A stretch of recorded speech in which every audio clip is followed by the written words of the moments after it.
Chris, the beard looks well manicured. Thank you, buddy. What'd you do? Did you comb it or something? No, I actually just didn't shower today, so I didn't Oh, shower Oh, or perfect. anything. Is that good good? grief. It So is we had to go. good. So we had to go.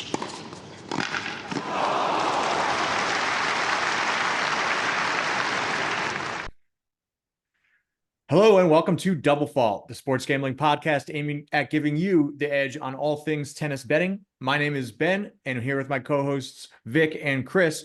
We'll be bringing you the tennis news, insight, and trends to keep you informed and your bankroll padded. This week, we're recapping what we got to watch in Dallas, Marseille, and Cordoba. Even though the tournaments haven't wrapped up yet, we're filming this on semifinal day on Saturday. And we'll also be looking ahead to 3 more ATP events and 1 WTA event. So we've got a lot to cover today. First, I want to kick it to you guys, though. What has stood out to you this week as we've seen a lot more guys jump back into action, and also our first clay court event? I thought a lot of the top guys went down earlier than expected. Definitely a lot of high seeds fell to some guys that I thought they should have made it through rather easily. So if you were on the dog this week, you were profitable. If you're on the dog, you're pretty profitable. Yeah, Vic, sorry to say we don't have a repeat of your future winner like we did last week with Bublik. Tiafo goes down. I still got Rybakina alive plus That's 250. true. But Rybakina, the Queen of Kazakhstan, plus 250 is still in play. Tiafoe flamed out on me. And that's kind of one of the things that I think is worth mentioning. Tiafoe has not played well since he fired his coach, who got him into the top 15, top 20. Jessica Pegula just fired her coach, and Holger Rune has fired his entire coaching team. So a lot of turnover on that portion. And I think after watching Tiafoe's performance in Dallas this week, I would say that those 3 players are like no bets until I can see them win a couple matches without these coaches with them, because it seems like whoever's going through turnover in their camp is just been disastrous to start the year, which obviously makes sense, thinking about it. Well, so why aren't we taking bigger advantage of that? Because should, it just started this week. Yeah, it just happened. So Runa lost and fired his second coach in like as many weeks. It feels like. I'm not sure when Pegula fired her coach, but I don't think she's coach played. right after the Australian Open. Okay, and she didn't play this week. She didn't play in Abu Dhabi or Wahin, right? Okay, I don't think so. So not a bad idea though. Maybe we should want to start WTA, mix it up a little. For the recap of the week, I mean, they're in Abu Dhabi. Right now it's Rybakina versus the Russian Kazatkina, whose name I can't say very well. Kazatkina, that works. You did good. Okay. Big upsets that happened. Owen Jabeur went down in the quarterfinals and was crying on court, so something to be mindful of. If you're gonna bet on her, hasn't been right mentally. She's cried, I think, every tournament so far this year. Sacre went down in the second round. Make note of that. When women cry, put the money down. Don't bet on them.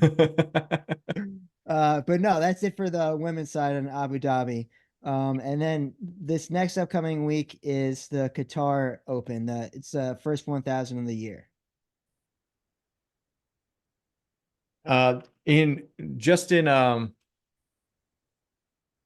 In Anza's defense, even though she did cry when she lost, she had a much better turnout this tournament. Specifically, I'm referring to the match with Emma Raducanu. I think like an overwhelming amount of the money was on Raducanu because everyone was kind of doubting Ons and where she's at, and Jabeur beat her in straight sets. So she looked much better. She had her game is coming back. Maybe she's just not ready to win yet, which is fine.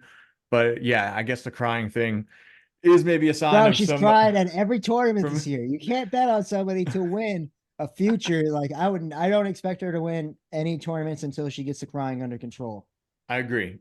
Maybe no crying in baseball, as Tom Hanks famously told Madonna. Thank goodness for that too. Very applicable as we've now put together on the WTA as well. So yes, Vic, like you said, this week we'll have our first 1,000 event of the year for the WTA in Doha, Qatar. So you mentioned that Rybakina is playing tomorrow in the final against Kataskina. How do you say her name again? Yeah, that works. Kazakina. And Rybakina has a first round bye. Kazakina does not. And she gave an interview after her match today saying, like, this is like just pretty poor scheduling. And she called out that it significantly increases the chance of injury for players when they're turning around. You know, she's going to be playing tomorrow on Sunday, and she has to immediately fly to Doha to play a round one match. So there's concern there. It kind of makes tournament organizers look a little bad too. Like there's no contingency plans for players that make it this far in the tournament, in the tournaments leading up to the 1,000 level event. So just something to be mindful of if you're looking at that matchup in round one for Kataskina on Monday. So let's talk futures real quick. Vic, you haven't touched on that yet, have you? No, haven't. I'm looking for them Okay. right now. If you haven't pulled up, if you want to go through them. Yeah, for sure. Hold on. I never got to tell you things that I noticed or. Oh, yeah. Or Sorry, your Chris. question. Yeah, go for it. I am here this time, guys. I know I missed an episode, but I'm back. All right. So I hyper focused on just the Dallas Open because I was in Dallas for work. I remember that. And I had planned on attending. My plans didn't work out on actually attending, but I hyper focused on the Dallas Open. And I actually only lost one bet the entire week, and that was on your boy Francis, who got upset. Dude, Vic, you kind of talked about a lot of upsets in the other tournaments. This one has kind of been chalk other than TFO. And then this Marcos Giron playing out of his mind right now. Not only is he up on Manarino, but he sort of dismantled TFO in the last round. So pretty ugly. And I really had never looked into Giron before, but this might be his breakthrough tournament if he gets past Manarino here. He's playing probably the best tennis of his life. I'd have to watch a little bit more of him, but that's a pretty big storyline to me. And then also, how about your boy Tommy Paul cashing me on day 2 of the ladder challenge? We're almost up to $40 now, heading into day 3 tomorrow. Tommy looked really good against Ben Shelton. Total coin flip match. Both of them were minus 102, but winning 6-2, 6-4 and going home early puts him in a pretty prime time position. Fresh legs going into the next round of the tournament. We'll have to see what happens with Manarino and Giron, but if they go to 3 sets, a little bit of an edge there. I've also been impressed with Giron. He's playing right now against Manarino. He just took set number 1, 6-1.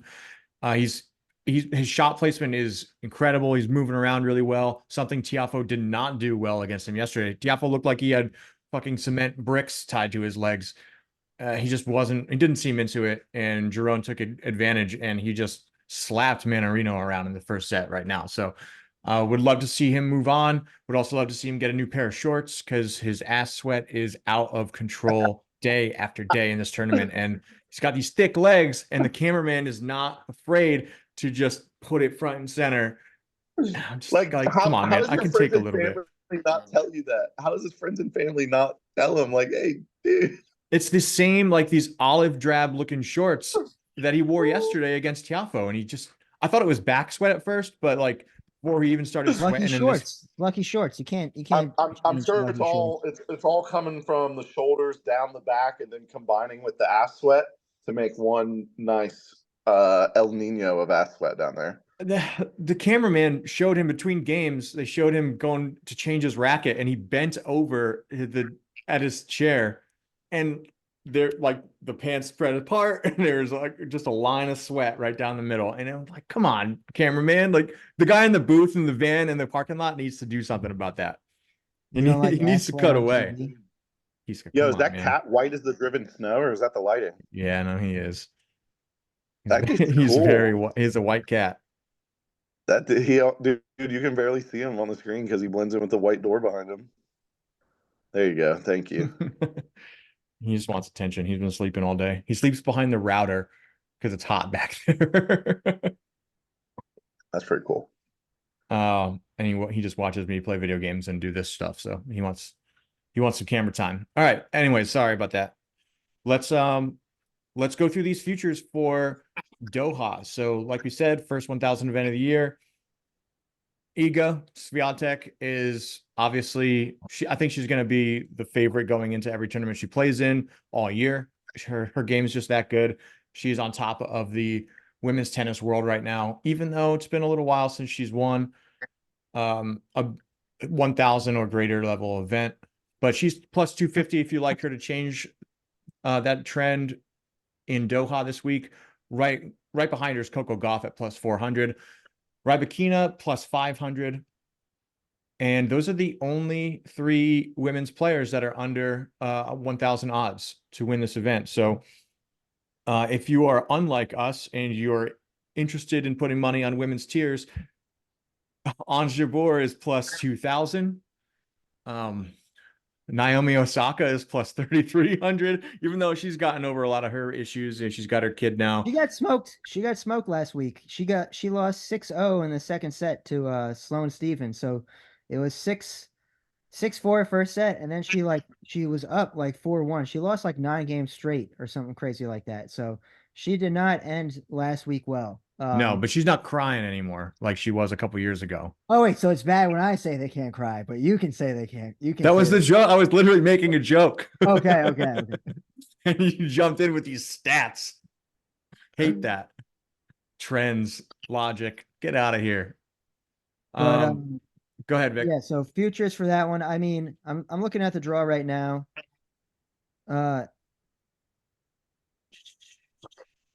As a ranking, Manarino is plus 550 on the live line. Perfect. I'm gonna hit it. Who wants in? Yeah, let me ride with you on that. It just went down to plus 490 for me. I couldn't get it to plus 550. Ben. Let's see. I've got 500. Okay, I'll take one of those. Yeah, give me 10 on it, Ben. Done. All right. I'm looking at. All right, let's get back to. We can cut that part out. Yeah. I'm looking at the draw right now, and I think one interesting matchup you've got maybe is Ostapenko versus Azarenka in the third round. Ostapenko is like something like 13-2 to start the year. The only person she's lost to is Azarenka. So if she doesn't see Azarenka, she's been pretty much unbeatable, and that's lined up in the third round. Winner of that one would play Iga. So that's something to look out for. I mean, I don't think you can go wrong betting Iga, but there's no value in plus 250. I'm going to ride or die with the Queen of Kazakhstan, Elena Rybakina, plus 500. She's about to get me paid tomorrow on this plus 250 future. Kazakhstan all the way. Let's go. And then just for fun, Ostapenko plus 2,000, half a unit. Since Ostapenko has been on fire, and I want to have a rooting interest in that third round match when she plays Azarenka. All right. Hey, man, I respect your consistency and your dedication to the country of Kazakhstan. So hopefully you get that sponsorship or ambassadorship or whatever it is you're pulling for. I'm here with you. I want my book in every Kazakhstani school. Apaches of New York on sale now on Amazon. It's going to be in every Kazakhstani child's hand before this show is done. Wow. All right. I read it. I recommend it to our viewers. So you pick it up on Amazon. It's worth the read. Interesting I liked spin. it so much, I bought it twice. All right, let's go. That's support. That's real support. Thank you, sir. So looking through the draw, there's a couple matchups I like in the first round. Not necessarily like betting wise, but I'm interested in watching. So first off, Naomi Osaka's playing Caroline Garcia. I think that could be a fun matchup. I would probably look, without having the lines in front of me, I'd look to have that one go a little bit longer. I'm also looking at the Sloane Stevens versus Sorana Christie matchup, winner of which plays Swiatek, who's got a bye. I again, without having the line in front of me, if there's good value on Sloane, I might even look to have her win the quarters. I think there's let me pull that up. I'm back. I got to get back on the futures after placing that Manarino live bet, baby. Let's go. Bald French man. Let's see.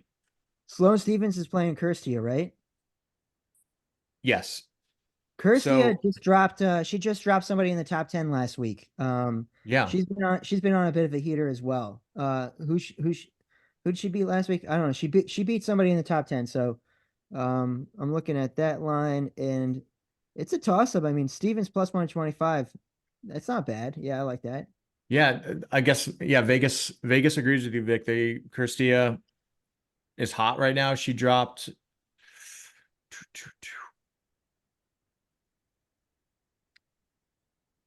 nah, you know what? I don't unless I'm Let me go to the sorry. WTA Sorry, I'm 54. I'm looking at her schedule and I don't see a top 10. Dude, Jerome's got the whole crowd behind him in Dallas. He's American. Yeah. Oh, no.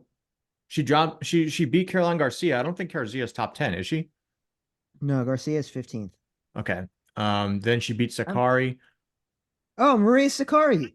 She's Sakari's 8th. top 10? Yeah. Whoa, okay. I didn't know Maria that. Sakkari's 8th in the world. Yeah. It's pronounced Zachary.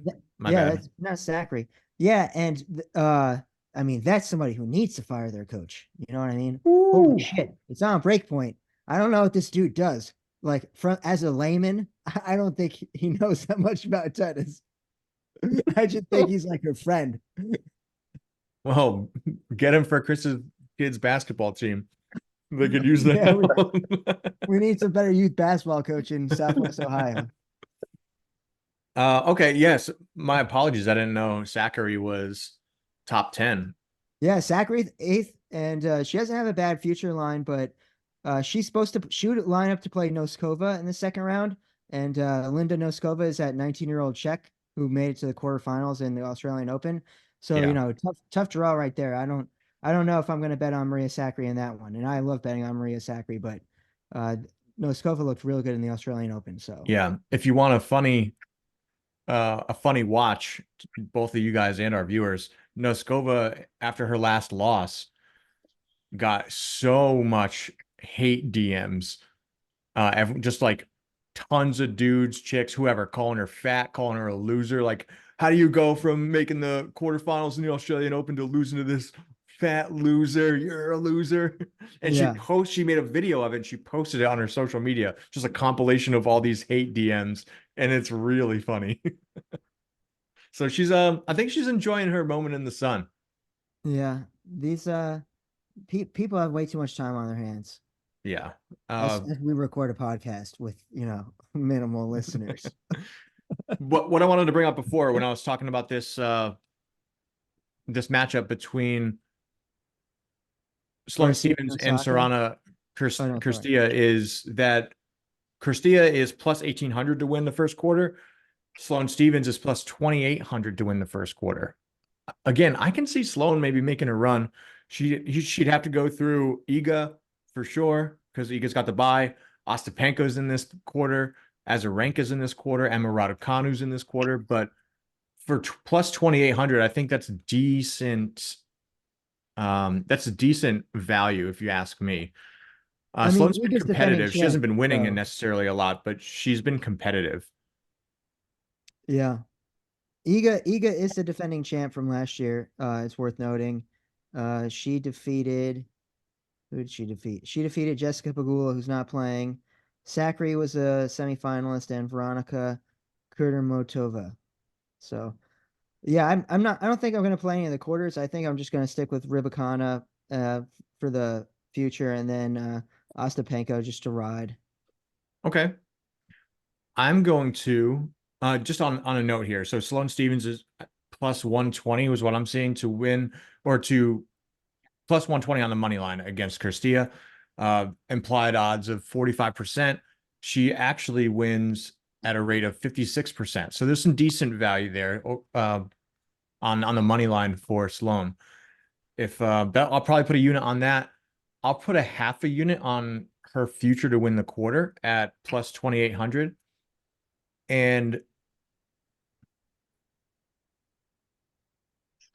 that's probably it. If I do pick an outright winner to put a future bet on, then I'll make a short about it. But right now, I do not have one. I don't see anything that I really love right now. Okay.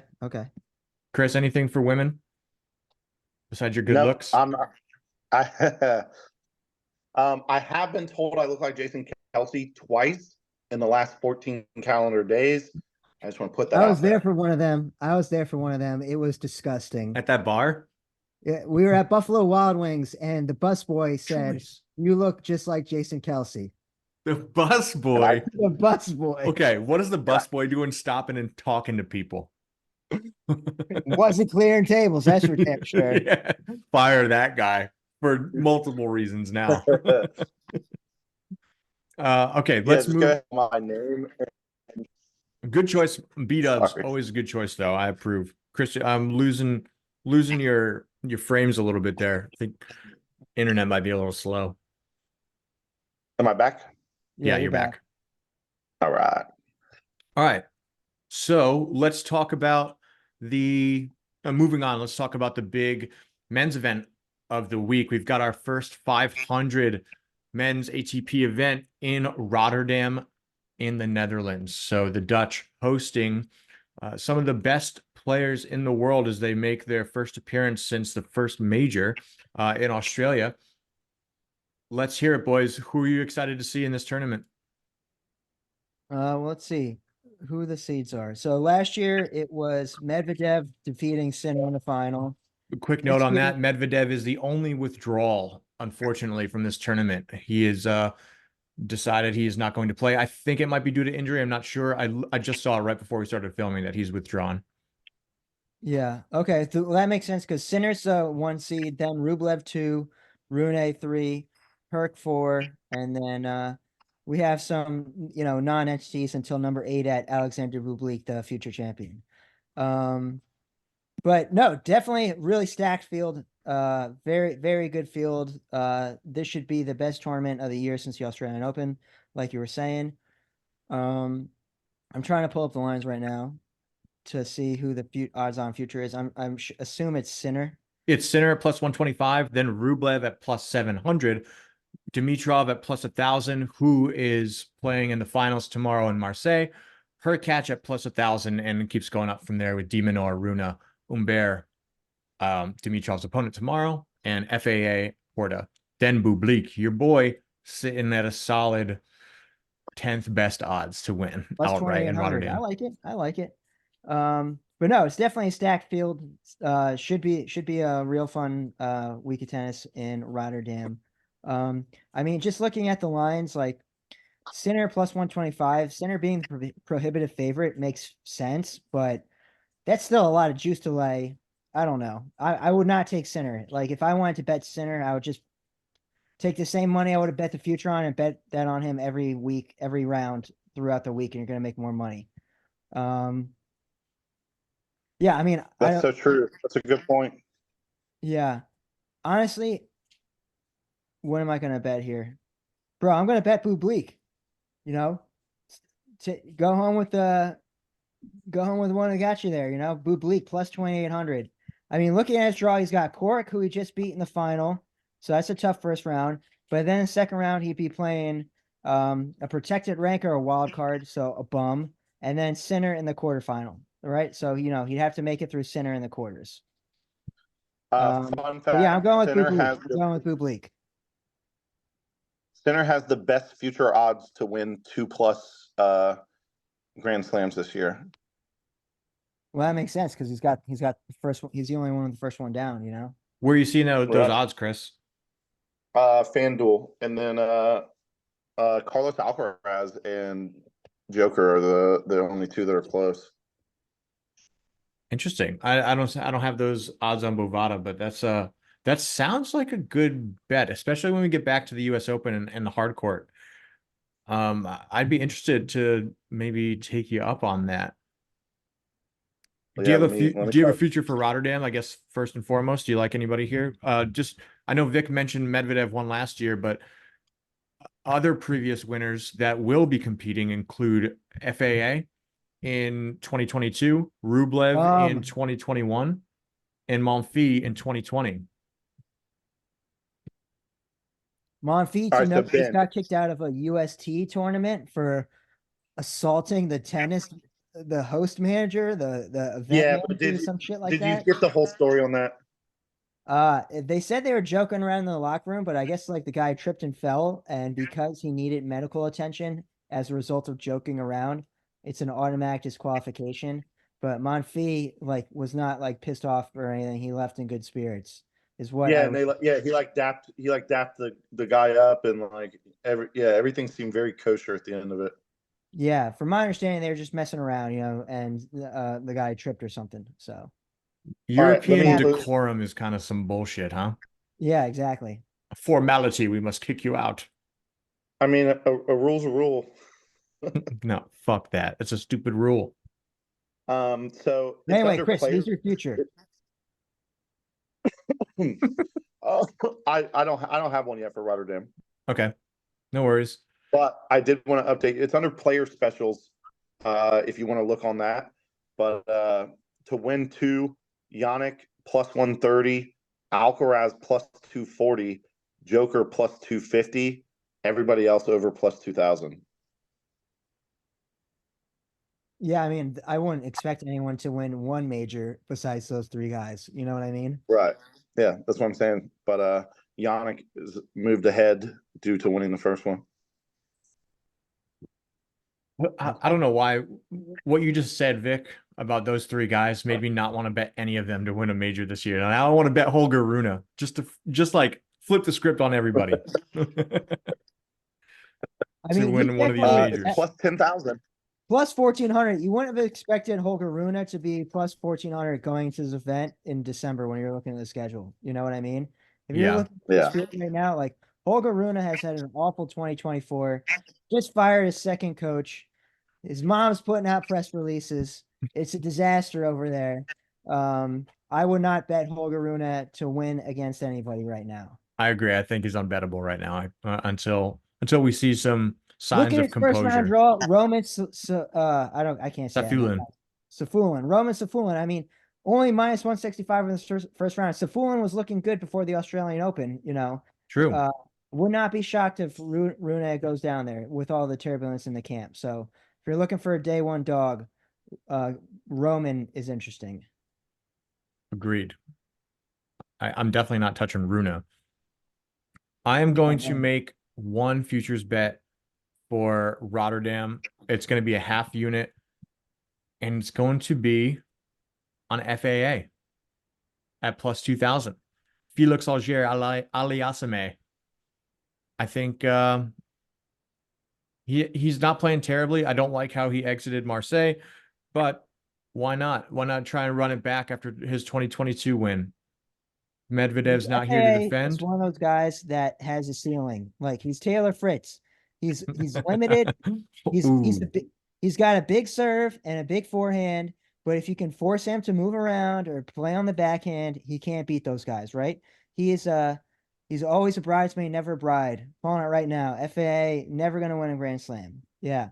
Well, I'm Like talking about Canadian, and I Rotterdam. don't like people with three names. So two strikes against him right there. I'm talking about Rotterdam, not to win a slam. No, I'm saying I don't. He'll win some ATP tournaments, but I don't think he's like not if there's elite level guys in the field with him, he's not going to beat them. Um, okay, that's fair. I don't necessarily disagree with you, dude. Come on. um, I think there's decent value here. I think whoever wins, he's playing a qualifier. The qualifier plays the winner of Rublev in a qualifier, and I think whoever wins that matchup, FAA versus Rublev, is going to be in. I'm going to say in the finals. I think that I would love to see your boy Dino Prismic take down Demonor in the second round. That'd be awesome. Yeah, I know. Me too. But Dino actually didn't have crazy odds. He was listed, he was actually listed, so plus 10,000 or something like that. But good for him. Good for him getting a wild card in there. yeah, and he's playing a qualifier, so there's great odds for him to move on and play the winner of De Minaur and Corda, which should Definitely gonna be get a some points. slugfest. I'm Yeah. hoping. Corda's got to turn his game around a little bit. He's not playing terribly, but he should be performing at a higher level. Plus 2,200. Vegas keeps valuing him pretty high. But he doesn't really show up at later stages in tournaments. So we'll see. But I'm going to put half unit on FAA to win just for funsies. We don't have quarters for this one. Otherwise, I would put it on FAA as well, probably, but also Rublev. I don't Rublev at plus 700. I'm not super jazzed about, Day especially one with the bets. bottom half of this Yeah. bracket. Day one bets I like here. Musetti plus 135 against Griekspoor. Musetti hasn't had the best start to 2024, but I think he's better than Griekspoor, so I like that you're getting plus money on that. So Musetti plus 135 is one. Bublik minus 120. Obviously, he just beat Korik in the final. And then one thing we didn't talk about is Hugo Humbert is in the final in Marseille after I said that he had the lowest ceiling out of any of the young guys, making me look good. But he's minus 125 against Emil Ruusuvuori, and I like Ruusuvuori plus 105. And then the last one I got is my boy Fabian Marizone plus 115 against Fuchsavis. So yeah, a lot of dogs for me in day one at Rotterdam. A lot of dogs day one. Sorry, you're betting on Fuskovics or Morosian? Morosian. Morosian. Okay. He's taking out some big names. If you look at his guys, he's beating the top 10. He's beating Alcaraz. He's beating Rune. I think he might have even have one over Djokovic.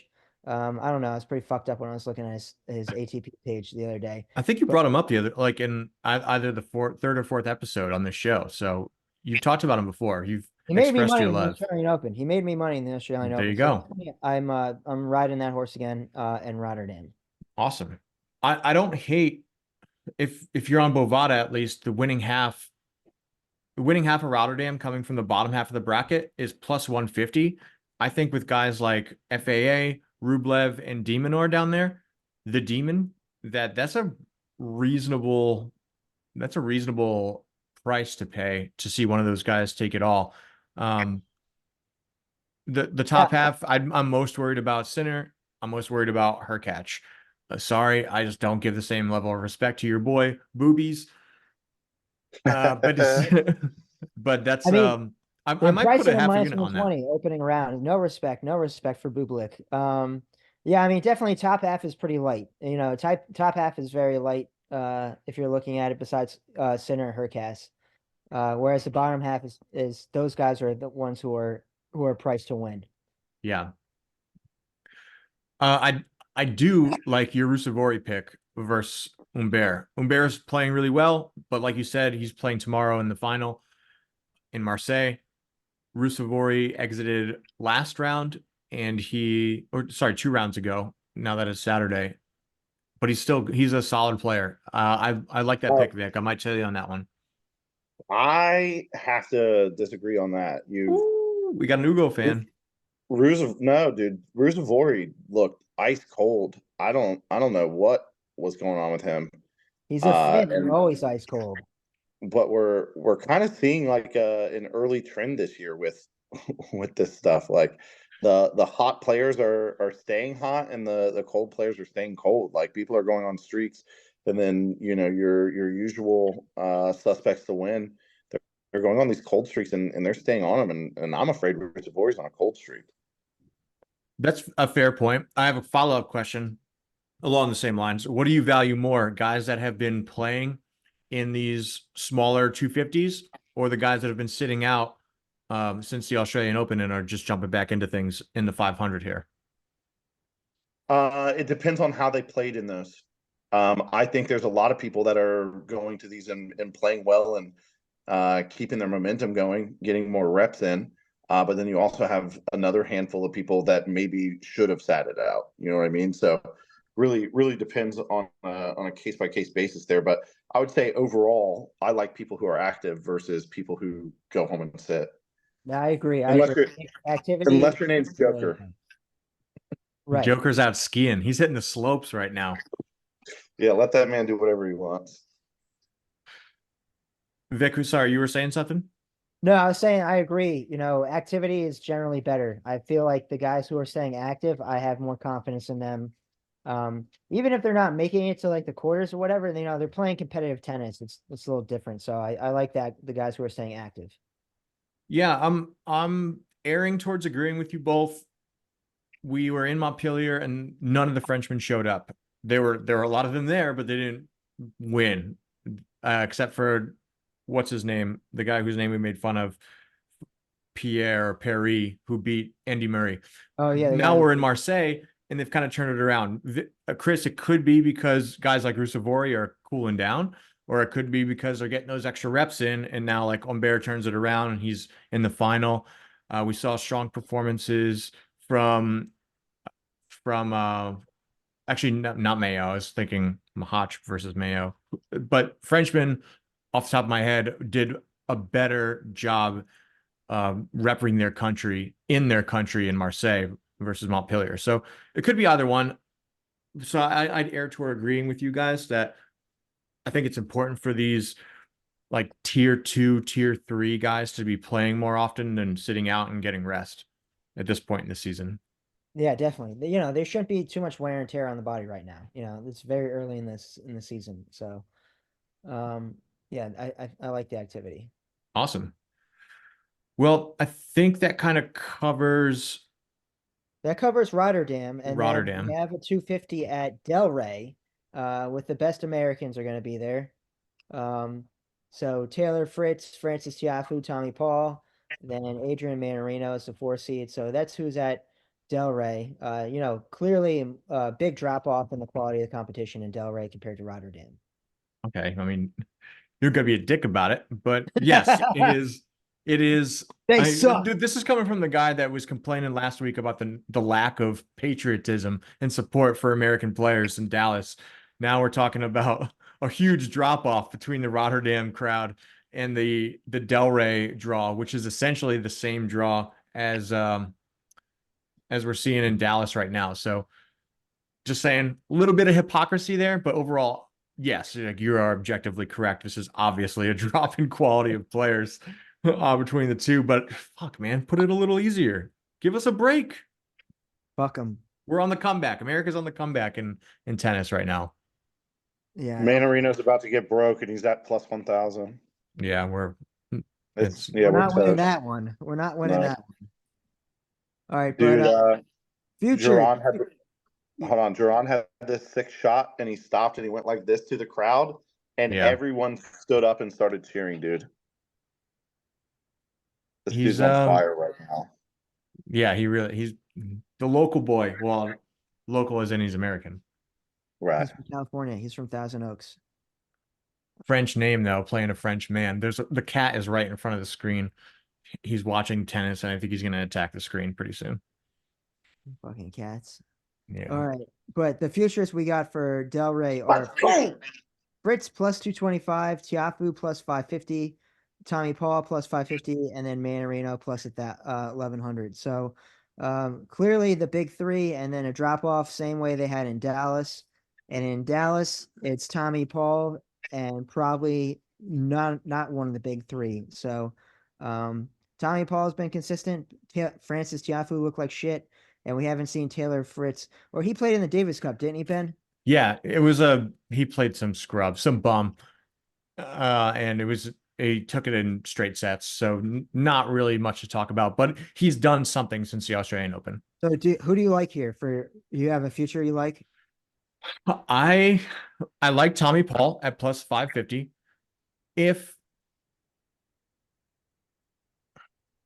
I'm going to wait to place this future because I want to see the results from tomorrow in the finals. If Tommy Paul wins, I'm not placing it. I don't think he takes back-to-back tournaments. If he loses, I think he comes back with a vengeance. He's playing really good tennis right now, and I think that he really wants to have a win under his belt early on in the season to kind of establish himself on that same level. as Taylor Fritz.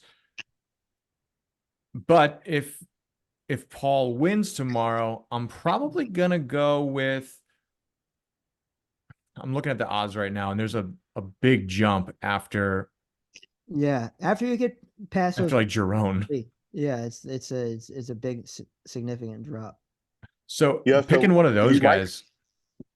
You might end up with a Jerome Tommy Paul All-American final at the Dallas Open. That's a pretty cool. Yeah, it'd be The awesome. ATP scripted it just like the NFL, man. That's right. Beware, Niners bettors. Tomorrow is Scripted. your day of reckoning because the IRS has rigged the game for the Chiefs. I don't know who. You know what? Some three-letter agency has rigged the game for the Chiefs. The IRS is the most evil agency in the government, so they He are broke the him. right ones to He blame. broke him. You see that? No. Vic, I had to interrupt you there because we're trying to get sponsored. All right, let's Yeah. do these picks. All right, Jerome breaks in the second set, and the crowd wow. is going wild. So, wait, hang on. I got to get my pick. If Paul does win tomorrow, I'm gonna put a half unit on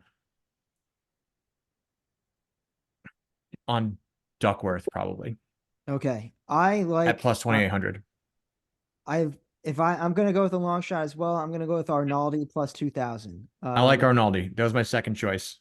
Yeah, Arnaldi, he'd have to make it through Taylor Fritz in the quarterfinal, and then Manarino in the semifinal. But first round and second round, nobody should have trouble with. And then for his matchup with Taylor Fritz, like I was saying, Fritz is just the big serve and the big forehand. Arnaldi's that level of skill, I think, that can force him to play outside of his normal game, and that's when he loses. So Arnaldi plus 2,000 for me. I like it. Chris, Yeah. you got one? No, I haven't even looked at the futures yet. I'm waiting on Dallas to wrap up. That's okay. I can put, if you do end up having a pick, I can put it out in a short or something, or we can tweet it. Perfect. Looking at, I don't like a lot of the first round matches in Del Rey, just because there's a lot of guys that have been out of action. I think that Hijikata is a good bet at minus 140 versus Liam Brody. Excuse me. I think that Arnaldi at minus 145 playing Nishioka is a good bet, although that should be a good game. I like the over 22.5 games in this one as well. These other guys that have been out of action, like Kokkinakis, like let's see. I don't like betting on Kokkinakis. I generally don't trust him. I won on him in the Australian Open, so I was happy with that. Just one round, but yeah, but he's been out of action since then, so I'm not messing around with him. Duckworth on the money line versus Taro Daniel. Taro Daniel did have a good ATP Dallas. They're even odds right now. Not even. They're equal odds right now, both minus 110. So I'm taking Duckworth in that one for sure. Game, set, match. Okay. See you, Manarino. I like Arnaldi in round one. I think the line's short on him, and I'm already on him to win, so I'm gonna keep with that. And I like Rinky Hijaka. I don't know how to say his name. Bro. Yeah, you just had the two same picks I did. Rinky Hijikata. Rinky Hijikata. So those are my two opening round ones in Del Rey. Yeah. All right. So me and you are on the exact same page. I think there's decent value on Vucic as well, or Vukic. I don't know how you say it. Alexander Vukic versus Lestienne. He's minus 140. I think you could probably get away with minus 1.5 games with him as well. So Vegas has that one maybe going a little bit longer, maybe to 3 sets. So a little bit riskier on the game line. I'm probably hit the money line now at minus 140 for him. So that's Delray Beach. Let's keep this thing moving here. I know, Chris, you said you haven't looked at it yet. No worries.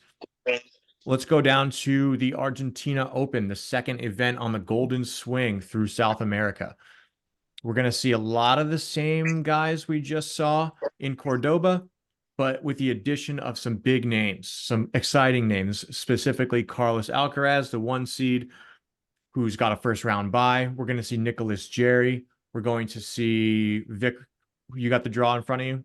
I'm still pulling I it got up. the draw in front of me. I can't find the odds, but I'll read the draw. So Alcaraz, Nori, Nicholas Chiari, Francisco Cerundolo, who was a huge disappointment last week in Tell me Cordova. about it. Yeah. That's the top four. For unseeded guys, Silic is in there as a wild card. Stan the Man is in there.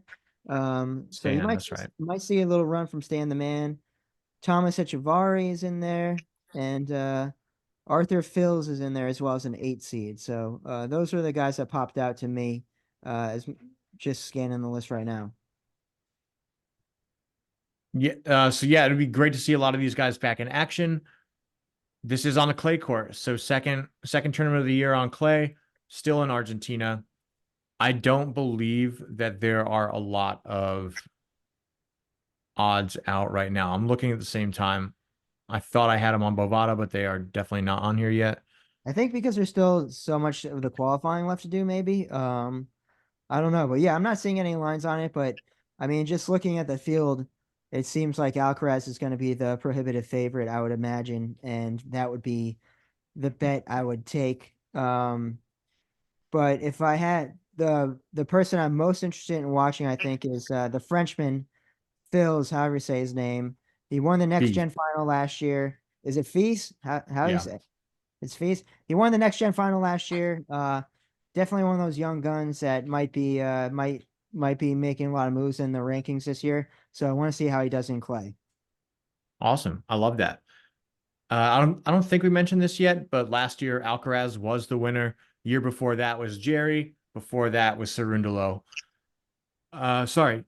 I just read the wrong names. It was Alcaraz last year. It was Casper Ruud in 2022, Diego Schwartzman in 2021.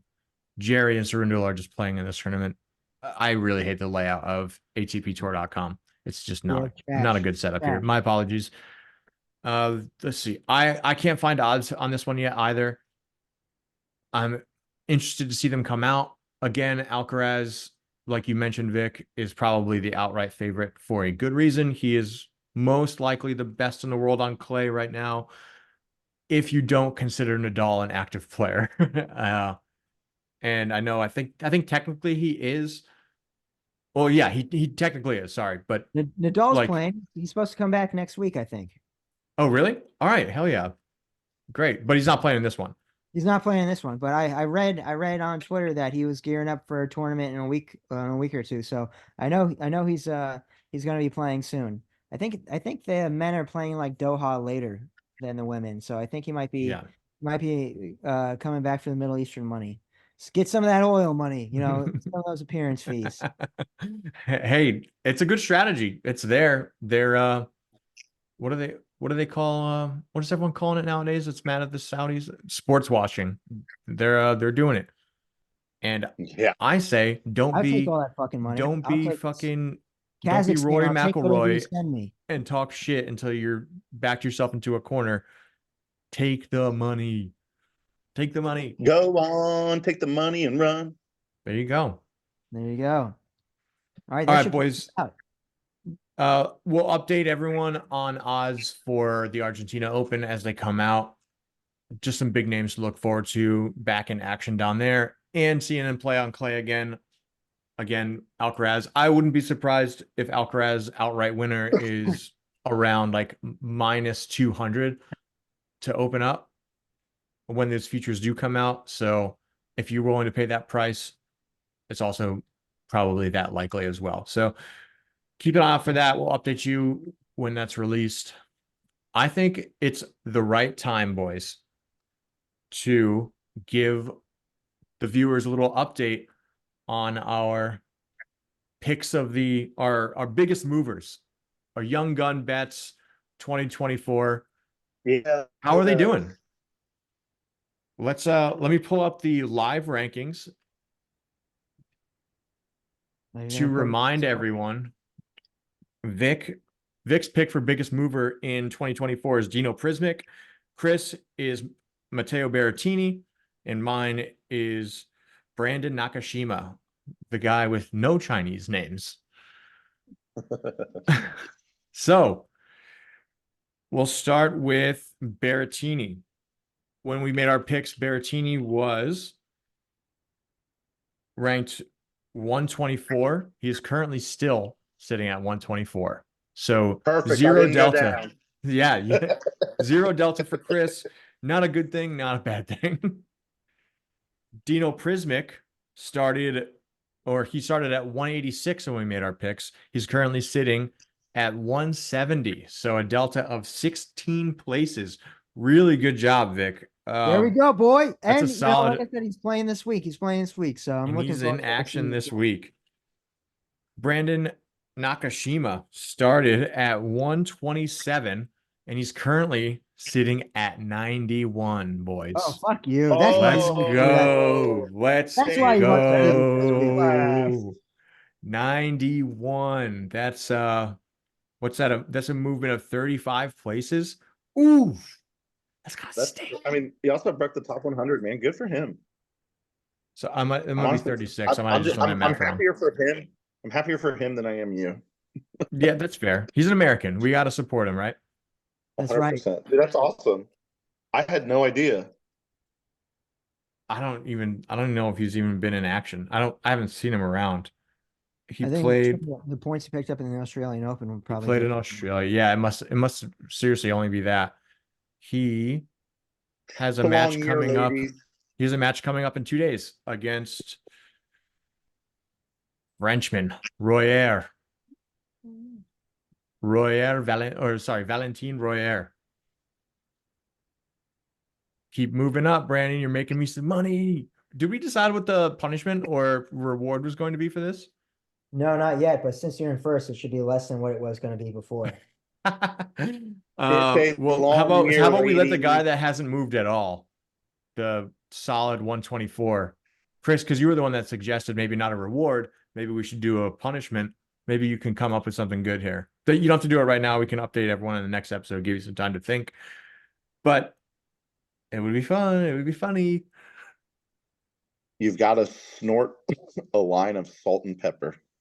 I'm just oh my God. I was thinking like do an episode in a dress or something. That is actually maybe a great idea. Vic, could your wife do your makeup? I do my own makeup. All right. Whoever loses, dress Whoa. and full face makeup. Chris, can we dig into that for a second? What do you mean you could do your own makeup?